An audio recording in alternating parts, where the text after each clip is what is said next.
What's up, guys? Right now, I'm absolutely over the moon. Could I say absolutely one more time? Because that's how good it feels, man. Woo! Woo! Those last two games, we got over a big hurdle. A 1-0 win over Tottenham, a 2-0 win over Manchester United. Only 3 games left. We are back on top of the Premier League table. 1 point ahead of Liverpool. Both teams with 3 matches left. That's 9 available points. And if both teams continue winning, we would win the title by a single point, like I've been saying. 1 point we are going to win the title by. 1 point. We have Burnley, then we got Leicester, and then on the final day, we have to play Brighton, who are trying to fight off relegation as of now. For Liverpool, they got Huddersfield this Friday, then they play Newcastle in between their Barcelona fixtures, and those matches fall within a 7-day period. That's tough. 3 matches, 7 days. That's really tough. While for City, there are 3 games I think come across 12 days. So it's a more relaxed fixture for Man City. So when I said getting knocked out of the Champions League might be a blessing in disguise, I wasn't kidding. It might just be a blessing in disguise for us to win a domestic treble, which has never been done, according to what the commentator said.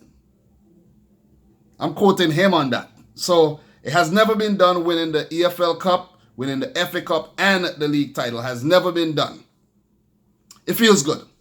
It feels damn good. And Pep Guardiola was asked, do you think you can go on and win your last 4 remaining games? And he said, we just won our last 10 games. Why do you think we can't win the 4 remaining games? And my team is on course to do so, man. Liverpool, they were wishing for Man United to do them a favor today, and Man United ain't going to do Liverpool no favors.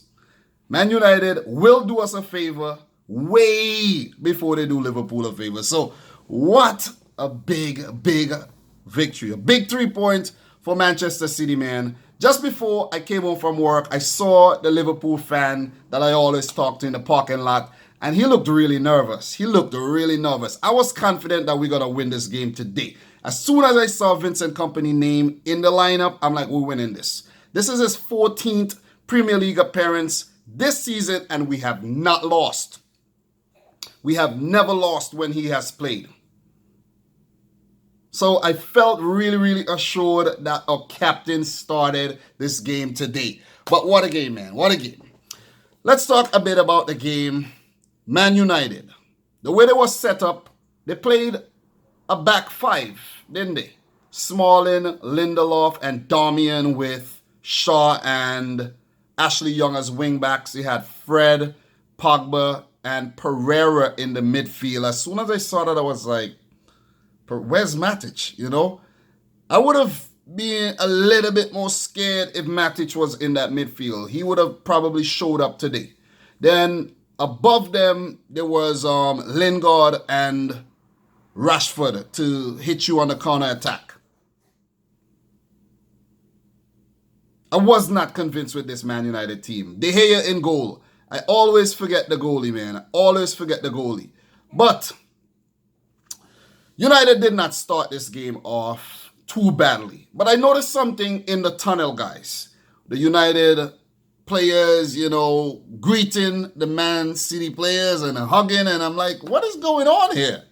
What's going on here? And I remembered I recently watched an interview by Rio Ferdinand, and he said back when he was playing, when you're in the tunnel, it's game on. It's game time. You're not smiling at anybody. You're not laughing. You're not shaking hands. You're not talking nothing. You mean business. And he said sometimes you defeat the team in the tunnel because they see how serious you are. You put fear in your opponent's heart. But come on, it's all a different age.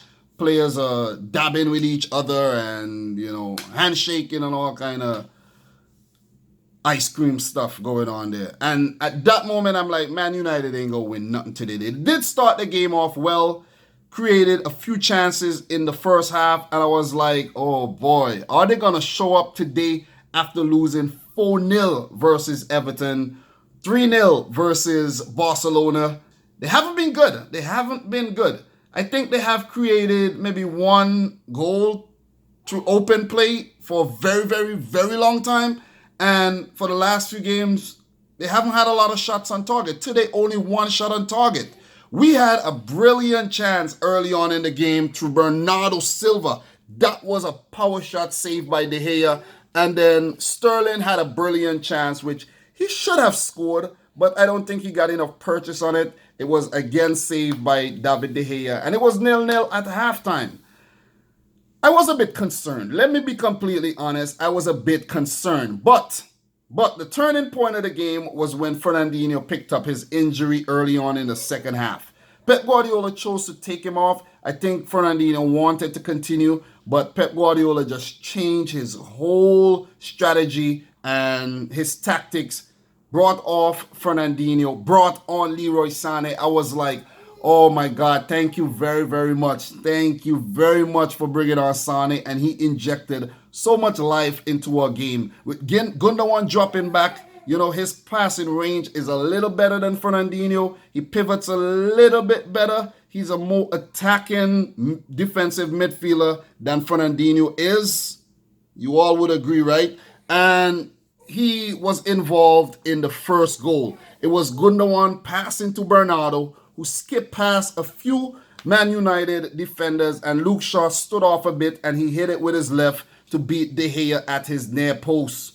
You have to question De Gea's position in there, getting beat at his near post. You don't get beat at your near post. De Gea has been showed up quite a lot over the past few games.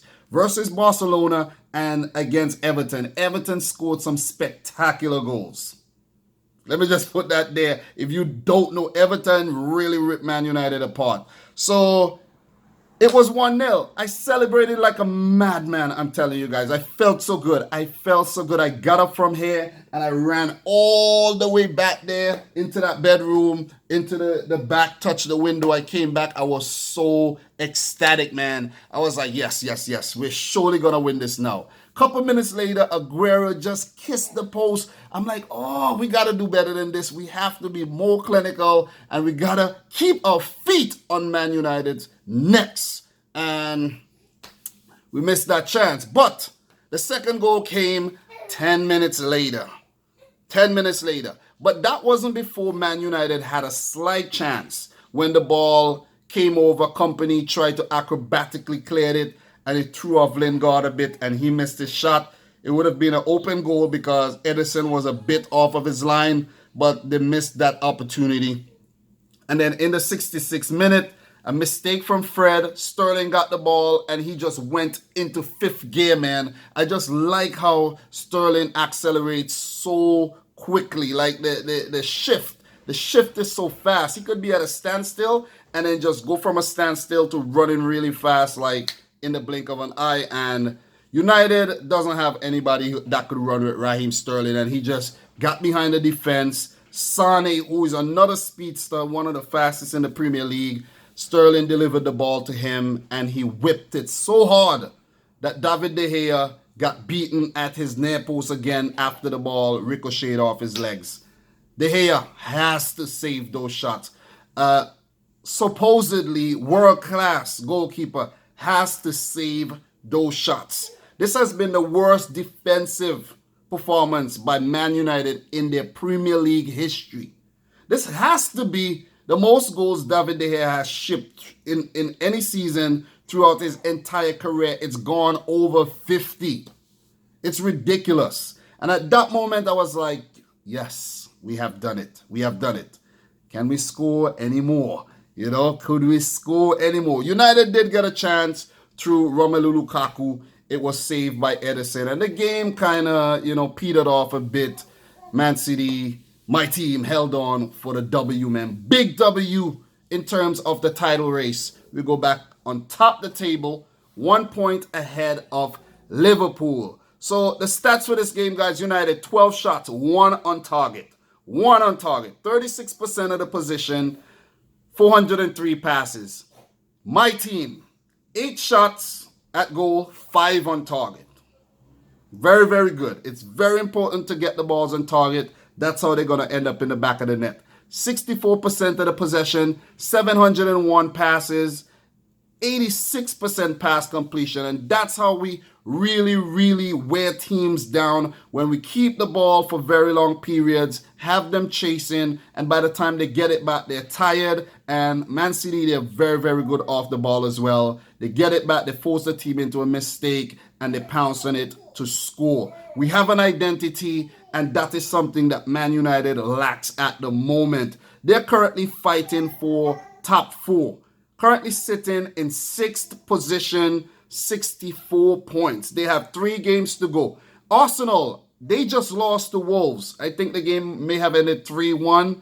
Really, really good game by Wolves there. Wolves tend to show up against the bigger opponents. They have played much better against top 6 opponents that they have against the teams that are below them in the table. They play Liverpool on the final day. I did predict Wolves to beat Liverpool at Anfield, but it might not happen. I'm just saying that was a, left field prediction. But Wolves, man, look out for Wolves on the final match day, guys. Look out for them. They're fighting for that 7th spot to try to get into the Europa League. So Arsenal screwing up, Man United screwing up, Chelsea drawing with Burnley. Only Tottenham who took advantage of their game, and they won over the weekend. A late goal by Christian Eriksen there versus, I think that was Cardiff they played against. So Tottenham 3 points ahead of the bunch. They have 3 games. All of them got 3 games to go. The race for the remaining 2 slots in the top 4 is really, really hot. But the main thing is the Premier League title race between City and Liverpool. Guys, who you think will take it?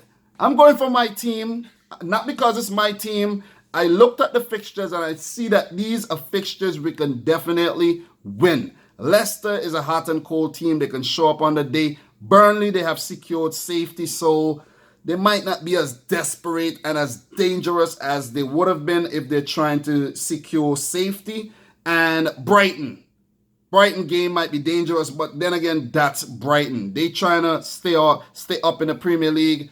Who knows, by then they might be safe, because who knows if Cardiff is going to win any of their remaining games.